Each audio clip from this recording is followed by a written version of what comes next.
A flood can happen anytime. Floods are dangerous and can happen very quickly. Sometimes, floodwater can cover an entire neighborhood and ruin roads and homes.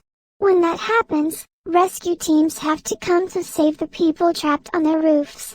Sometimes, lives can be lost during these dangerous situations. A flood can happen everywhere, but people who live in a flood zone or near a water source are at an even greater risk. That is why I prepared an emergency plan before a disaster happens.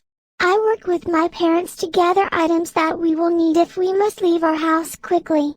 I put in a bag, cleaning supplies, flashlight, battery chargers, first aid kits, masks for each person in the house, hand wipes to prevent the spread of germs, non-perishable foods, and water that could last for several weeks if we must stay at home.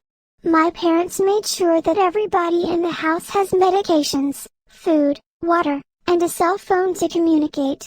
I know to stay indoors during a flood. I know not to walk, swim, or ride in a car during a flood because that's dangerous. I will bring my emergency supplies if we must stay at a shelter. I know not to touch electrical equipment during rain or flood. I know to stay away from floodwater that may be contaminated with dangerous substances.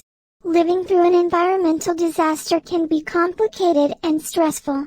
But, it is normal to feel stressed out during a disaster. I take care of and practice good health habits during difficult times.